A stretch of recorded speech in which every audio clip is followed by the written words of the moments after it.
ఓం నమో నారాయణాయ నమశివాయ. మహాభారతంలో వనపర్వంలో వచ్చేసి అగసుడు, లోపముద్ర, వాతాపి, ఇల్వలుడు వీళ్ళ గురించి మొత్తం మాట్లాడడం. ఇక ఇల్వలుడి దగ్గర సంపద అంతా కూడా అగసుడికి ఇచ్చున్నాడు. ఇక అగసుడు అంతా తీసుకుని లోపముద్ర దగ్గరికి వచ్చున్నారు. చక్కగా సంసారం చేశారు. ఇక వాళ్ళకు ఒక బిడ్డ పుట్టున్నారు. అతను 1000 మందితో సమానం. అతని పేరు దృఢశివు. అతనిని ఇద్మవాహుడు అని కూడా అంటారు. ఇదంతా మాట్లాడుకున్న తర్వాత ఇక్కడ ఉన్నటువంటి ధౌమ్యుడు మరల వీళ్ళని తీసుకెళ్ళినాడు కదా. అలా గంగానది సమీపానికి వెళ్ళారు కదా. ఇక అప్పుడు ముందుగా శంకరుని జటాజూటంలో దిగిన సముద్రుని ప్రియురాలు రాణి గంగాదేవి దక్షిణ దిక్కును అంతటా కూడా తన జలాలతో తడిపివేస్తుంది. తన సంతానాన్ని తల్లి ఎలా స్నానం చేస్తుందో అలా ఆచరిస్తుంది. ఈ భాగీరథి నదిలో స్వేచ్ఛగా స్నానం చేయి. ధర్మరాజా, దీన్ని శ్రద్ధగా విను. ఇది మహర్షులచే ఆరాధింపడే భృగుతీర్థం, ముల్లోకాల్లోనూ ప్రసిద్ధం. పరశురాముడు ఇక్కడ స్నానం చేసి తన పోయిన తేజస్సును తిరిగి పొందాడు. నీవు ఇక్కడ సోదరులతో భార్యతో స్నానం చేసి దుర్యోధనునిచే అపహరించబడినటువంటి సంపదను తిరిగి పొందుతావు. రామునితో వైరం కారణంగా పోగొట్టుకున్న తేజస్సును స్నాన ప్రభావంతో పరశురాముడు తిరిగి పొందాడు. యుధిష్ఠిరుడు భార్యతో సోదరులతో కలిసి భృగుతీర్థంలో స్నానం చేసి దేవతలకు పితరులకు తర్పణాలు వదిలాడు. ఆ తీర్థంలో స్నానం చేసిన వెంటనే యుధిష్ఠిరుడు మిక్కిలి తేజవంతుడే ప్రకాశించసాగాడు. ఇప్పుడు అతడు శత్రువులకు లొంగనవాడు అయ్యాడు. అదే సమయంలో ధర్మరాజు లోముషుని అడిగి ఉన్నాడు. ఏమని? పరశురాముని తేజస్సు ఏ కారణంగా నశించింది? తిరిగి ఆ తేజను అతడు ఎలా పొందాడు? నాకు తెలియచేయండి. మీరు దయతో ఈ వృత్తాంతాన్ని చెప్పండి అన్నాడు. సో ముందేంటి ఇక్కడ అగస్త్యుడు లోపముద్ర గురించి, ఇప్పుడు పరశురాముడికి సంబంధించి. ఎందుకు? అది భృగు తీర్థం కదా, అక్కడ గొప్పదనం చెప్పాలి. ఇక లోమశుడు చెబుతున్నాడు. దశరథ నందనుడు శ్రీరాముడు, భృగునందనుడు పరశురాముడు, వీరి చరిత్ర విను. ప్రాచీన కాలంలో దశరథ మహారాజుకు సచ్చిదానంద విగ్రహుడు శ్రీ మహావిష్ణువు పుత్రునిగా జన్మించాడు. అతని అవతార లక్ష్యం పాపాత్ముడైన రావణుని నాశనం చేయటం. అయోధ్యలో అవతరించిన శ్రీరాముణ్ణి మేమందరం ప్రత్యక్షంగా దర్శించాం. శ్రమ లేకుండా పనుల్ని సాధించగల దశరథ నందనుని యొక్క పరాక్రమం గురించి విని భృగు, రుచిక వంశజుడు, రేణుకాదేవి కుమారుడు పరశురాముడు అతనిని చూడడానికి ఉత్సుకతో వచ్చి క్షత్రియుల్ని సంహరింపగల దివ్య ధనువుని తీసుకుని వచ్చాడు, గొడ్డలిని. పరశురాముని యొక్క శుభాగమన లక్ష్యం శ్రీరాముని పరీక్షించడం. దశరథుడు పరశురాముడు రాజ్య సరిహద్దులను చేరాడు అని విని దశరథుడు పరశురాముడు తన రాజ్య సరిహద్దులకు వచ్చినని తెలుసుకొని శ్రీరాముణ్ణి నువ్వు వెళ్ళు నాయన, పరశురాముణ్ణి తీసుకొని రా అని పంపాడు. శ్రీరాముడు ధనుర్బాణాలు చేతిలో ధరించి వచ్చి ఎదురుగా నిలిచాడు. ఇది చూచిన పరశురాముడు నవ్వుతూ, నీకే శక్తి ఉంటే యత్నపూర్వకంగా ఈ ధనస్సును ఎక్కుపెట్టు.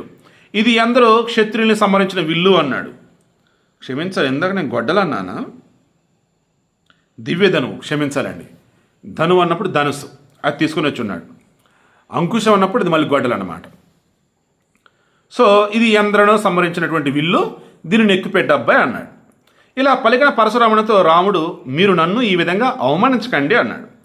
నేను కూడా ద్విజాతులు అన్నింటిలో క్షత్రియ ధర్మాన్ని పాలించేవారిలో అదమును కాదు.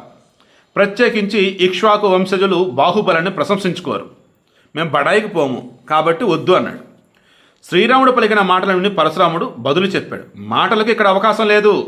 ఈ ధనుస్సు తీసుకుని వింటినారని బిగించు అన్నాడు.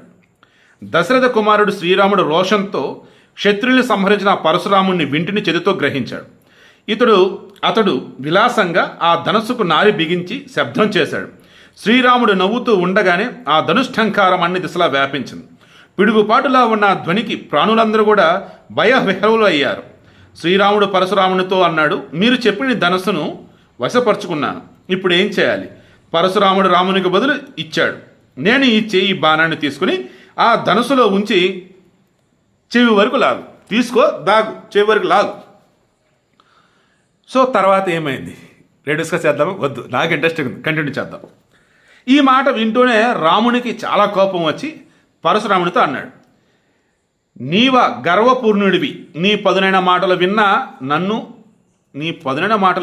నిన్ను క్షమిస్తున్నా. నీ పితామహుడు రుచికుని కారణంగా నీకు ఈ క్షత్రియుల్ని జయించే సామర్థ్యం వచ్చింది. అందుచే నిశ్చయంగా మమ్ములను అధిక్షేపిస్తున్నావు. నీకు దివ్య దృష్టిని ప్రసాదిస్తాను. దాని ద్వారా నా నిజ స్వరూపాన్ని దర్శించుకో. అప్పుడు పరశురామునికి శ్రీరాముని శరీరంలో ఆతిథ్యులు, అష్టవసువులు, ఏకాదశ రుద్రులు, సాధ్యులు, దేవతలు, 49 మంది మరుత్తులు, పితృగణాలు, అగ్నిదేవుడు, నక్షత్రాలు, గ్రహాలు, గంధర్వులు, రాక్షసులు, యక్షులు, నదులు, తీర్థాలు, సనాతనులు, బ్రహ్మస్వరూపులు, అంగుష్ట పరిమాణం గల వాలకిల్యులు, దేవర్షులు, సప్త సముద్రాలు, పర్వతాలు, ఉపనిషత్తుల సహితంగా వేదాలు, వషట్కారం, యజ్ఞం, సామ ధనుర్వేదం అన్ని చేతన రూపాలను ధరించి ప్రత్యక్షంగా కనిపించే మేఘమండలం, వర్షం, మెరుపు తెగులు అన్నీ అతని శరీరంలో దర్శనమిచ్చాయి. పిమ్మట దశరథ నందనుడు శ్రీరాముడు ఎక్కుపెట్టిన బాణాన్ని వదిలాడు. ఆ సమయంలో భూమి అంతా మేఘాలు లేని మెరుపులోని పెద్ద పెద్ద ఉలుకలతో వ్యాపించి కనిపించింది. అంధకారం అంతటా వ్యాపించి ధూళి వర్షం కురియసాగింది. మేఘాలు ఒక్కసారిగా క్రమ్ముకొని ధారలుగా వర్షం పడసాగింది. మాటిమాటికి భూకంపం వచ్చింది. మేఘ గర్జనలు, ఉత్పాత ధ్వనులు ఒక్కసారిగా దద్దరిల్లేటట్లుగా చేశాయి.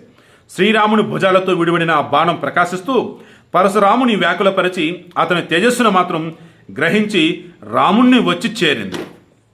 సో సినిమాలోనేమో మన సీతాదేవిని రాముడు పెళ్లి చేసుకొని వచ్చినప్పుడు అప్పుడు ఈ పరశురాముడు వచ్చి ఎవడురా నీవు శివధనుసునే విరిచినావంటనే అంటూ శ్రీరాముని ఏదో అంటూ ఉంటే అప్పుడు ఇదంతా జరిగిందని చూపిస్తారు. బట్ రియాలిటీ ఏంటి? ఇదన్నమాట. ఏ రకంగా పరశురాముడే ఈయన దశరథ నందన్ దగ్గర వస్తున్నప్పుడు బోర్డర్కి వెళ్ళి తీసుకురానాయనా అని చెప్పేసి పంపిస్తాడు రాముణ్ణి. అప్పుడు రామునికి ఈయన ఎవరికి పరశురాముడికి జరిగినటువంటిదే ఇప్పుడు మనం నిజమేంటి తెలుసుకున్నాం. ఇక పరశురాముడు హఠాత్తుగా మూర్ఛితుడు అయ్యి తిరిగి కొంతసేపటికి తెలివి పొందాడు. చనిపోయి బ్రతికిన మనుజుని వలె తన నుండి విష్ణు తేజని గ్రహించిన శ్రీరాముడు నమస్కారం చేశాడు. అటు తర్వాత శ్రీ మన్మహావిష్ణువు అవతారమైన శ్రీరాముని అనుమతి గైకొని మహేంద్ర పర్వతానికి తిరిగి వెళ్ళిపోయాడు. అతడు భయపడి సిగ్గుపడి గొప్ప తపస్సులో మునిగిపోయాడు. పిమ్మట 1 సంవత్సరం గడవగా తేజోహీనుడు అభిమాన శూన్యుడైన పరశురాముని చూచి అతని పితృదేవతలు అతనితో ఇలా అన్నారు: నీవు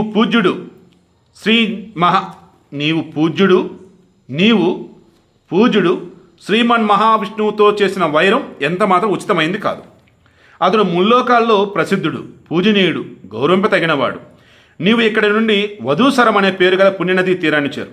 అక్కడ తీర్థాల్లో స్నానం చేసి తిరిగిపోయిన పూర్వతేజని గ్రహిస్తావు. అది దీప్తోదకం అనే పేరు గల తీర్థం. దేవయుగంలో మీ ముత్తాత భృగు మహర్షి ఇక్కడే గొప్ప తపస్సు చేశాడు. పితరుల మాటపై పరశురాముడు అలాగే చేశాడు. ఆ తీర్థంలో స్నానం చేసి తిరిగి తను కోల్పోయిన తేజస్సును పొందాడు. దీప్తోదకం గుర్తుంచుకోండి, పరశురాముడికి సంబంధించి తిరిగి తేజస్సును ఇచ్చింది. ఈ ప్రకారంగా పూర్వకాలంలో అనాయాసంగా పనుల్ని సాధించగల పరశురాముడు విష్ణు అవతారం శ్రీరామునితో విభేదించి ఈ అవస్థను పొందాడయ్య అని చెప్పేసి చెప్తున్నారు. సో నా తెలిసి ఈ మధ్యకాలంలో ఇంత లాంగ్ వీడియో అండ్ ఒకే దానిలో కంప్లీట్ చేసిన ఇదే పరశురాముడు శ్రీరాముడికి మధ్య అసలు ఏం జరిగింది ఏంటి. This the best video. Me friends అందరికి షేర్ చేయండి, ఓకేనా. రేపు దేవతలకు దదీచ మహర్షి వెన్నెముక ఇచ్చుట, వజ్రయుధం నిర్మించుట రేపు డిస్కస్ చేద్దాం.